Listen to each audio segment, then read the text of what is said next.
Hi there, it's Cool Dude Clem here, and there's no doubt about it, I love video games. The classics, that is. Modern video games, however, are far too violent. There, I said it. It's all Call of Duty this, Halo that, Grand Theft Auto, or anything else gory and violent that the sick and twisted minds of modern video game developers can come up with. Now, I remember when I saw Mortal Kombat for the first time, and I was shocked at how violent it was. But this is nothing compared to modern games. This is tame compared to modern games. And to be honest, I don't find all these first-person shooters and whatnot all that fun anyway.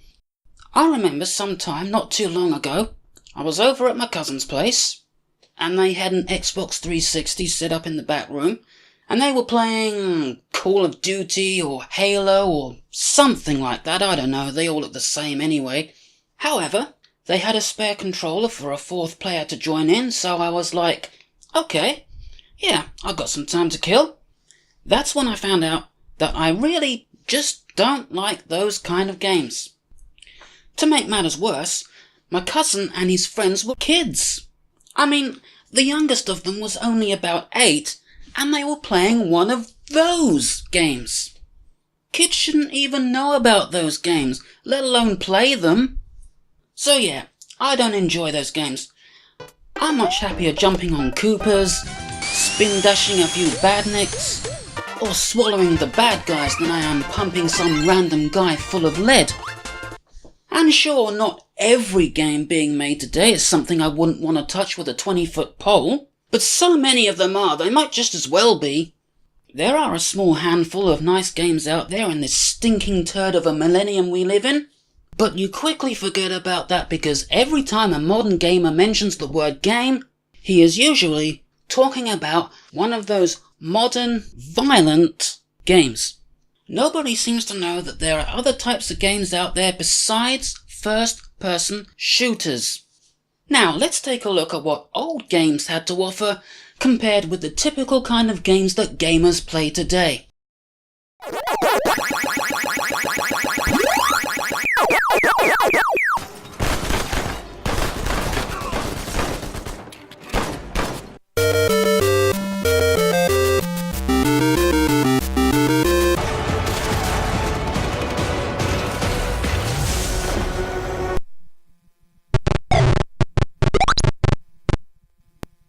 Bloody murder.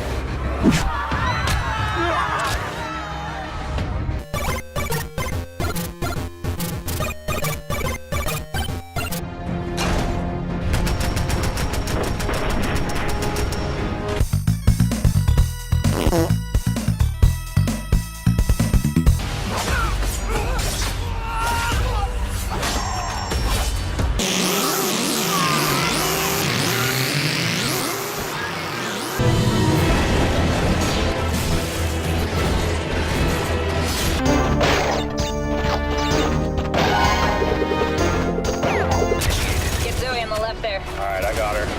Careful. I'm running low on health.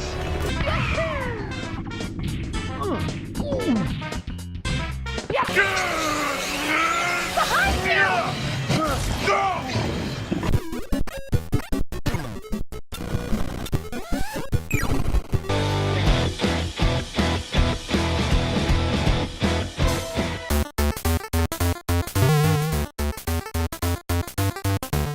I don't know why those games are so popular, but because they are, more people keep buying them, so developers keep making them, throwing creativity straight out the window.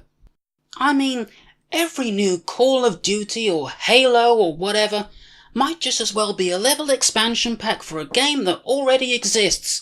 It's the same fudging game. Show some creativity.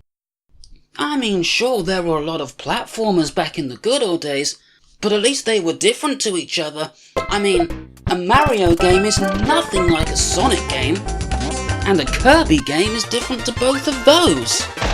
You could tell what somebody was playing. These days, Every modern first-person shooter looks like every other modern first-person shooter. You cannot tell them apart. At least there is one diamond in the rough as far as that's concerned. Valve took the idea of a first-person shooter and turned it into something completely different and awesome. I'm of course talking about Portal 1 and Portal 2. Portal 2 being a personal favourite of mine. Why don't we see more creativity like that? Not just more random shooty guy shoots other random shooty guys. What's wrong with games like Sonic, Mario, Kirby, and games like that? Sure, there's not much violence, but at least they're fun. And I know what some of you are going to say, but Clem, violent video games have been around forever. You're just an autistic spaz, blah blah blah blah blah. Well, yes, pretty much ever since the dawn of video games there have been games with shooting and killing in them. But games back then, even the typical run and gun kind of games, weren't really all that violent. Nowadays, the violent games have become far too violent, far too realistic, and the nice games are always overshadowed by the violent games. Take a look at this list of specials I found on Steam. Now, I haven't edited this. This is honestly what's there. So, let's see how many violent games there are in this list of 25 specials. Call of Duty Black Ops 3, Wolfenstein The New Order, Call of Duty World at War, Ravenfield, Call of Duty Modern Warfare 2, Wolfenstein The Old Blood, Call of Duty Black Ops 2, Call of Duty Modern Warfare 3, Call of Duty Modern Warfare 4, Call of Duty Black Ops, Call of Duty Black Ops Annihilation, Call of Duty Black Ops First Strike, Call of Duty Black Ops Escalation, Call of Duty 2, and of course the first Call of Duty. Why so much Call of Duty? Why are there barely any nice games there? I wouldn't give you spit for any of those Call of Duty games. If you look at the games I have on my computer, you won't see any Call of Duty or Halo or anything like that. Only good games. And by good games, I mean games that anybody could play. A lot of people these days seem to think that graphics make a game. It's all about graphics. Doesn't matter if the game plays really badly and the level design is garbage. If the graphics look real, that automatically makes it a great game. Graphics are important, yes, but also so is gameplay and level design. Personally, I don't like my games to look too real. When I play a game, I want it to take place in its own little fictional world that's completely detached from our own. I want to break away from reality, not see a photorealistic recreation of it. When games look like they take place in the real world, which is the case in just about every modern first-person shooter ever, it makes the violence look too real. Back in the old days when graphics weren't as advanced, sure you had games with shooting in them, but it wasn't violent, and it was still fun. Still got satisfaction from shooting the bad guys. These days, however, I cannot tell the difference between a game and real life. I mean, the other day, I saw a Join the Army video, and I thought I was looking at an ad for a new game. Honestly. And the other day, the exact opposite happened. I was looking at an ad for a game, and thought it was an army recruitment video. Mind you, since most modern games out there seem to be about war anyway, that's not really surprising. Just because graphics have advanced to the point where it looks like real life doesn't mean every game has to look like that. Be creative and make a game that takes place in a fictional world that looks completely different to our own. You can still have plenty of eye candy with the graphics. Anyway, with all that out the way, let's see the other ways that modern games suck. First off, you have to have your console or your computer plugged into the internet, connected to some service, in order to play your game. And if that service ever goes down, or your internet is out, well, too bad, you're not going to get to play your game. And if that service goes down permanently, you're screwed. Now let's talk about microtransactions. Back in the old days when you played a game, you would find various items scattered about the map to help you on your way, or the game would reward you with power-ups after you'd shot a certain amount of bad guys or something like that. Modern games, however, want you to buy items and power-ups that takes real money out of your bank account, and you won't find any useful items on the game's map.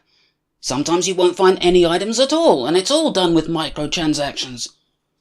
Especially if it's some crucial item that you really need, where without it, you wouldn't be able to progress any further in the game, regardless of how skilled you are. Now, I have no objection to virtual money in a game, and spending that virtual money to buy items and things. That's absolutely fine, just as long as it doesn't burn a hole in anybody's actual bank account. I once heard a story about a kid who was playing a game and he bought a whole bunch of items through microtransactions, but he didn't know that was what he was actually doing. He just thought it was virtual money in the game, and they ended up being in a lot of debt because of that. Now finally, I want to talk about DLC. There is good DLC, and there is bad DLC. Good DLC is free. One thing I can think of is what Valve did for Portal 2. They added a level editor, they added an easy way to upload your levels onto the Steam Workshop, and they also added an easy way to browse and play levels that other people had made. And that was something that made a great game even better. Bad DLC, however, is when developers release like only half a game and the rest of it is only available through DLC that you have to pay for.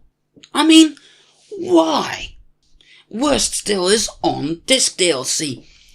You've got the whole game, it's all there on your disc or on your hard drive, but if you want to play the second part of the game, you've got to pay them to send you a code that unlocks the second part of your game that you already paid for.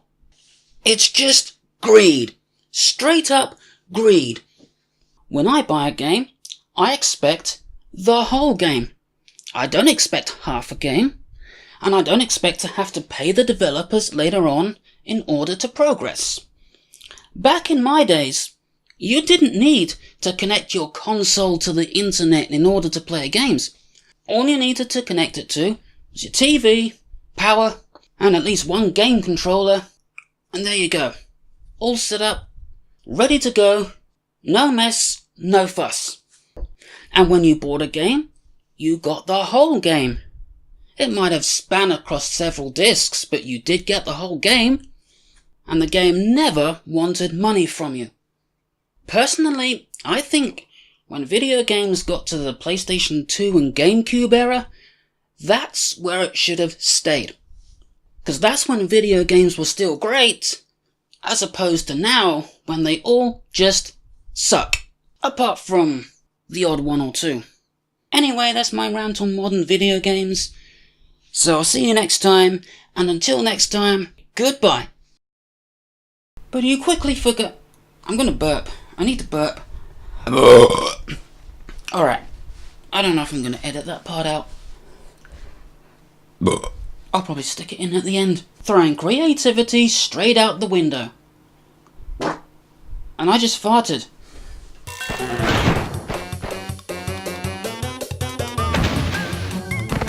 You gotta come over to my workshop, Sonic. I've got something I've gotta show you.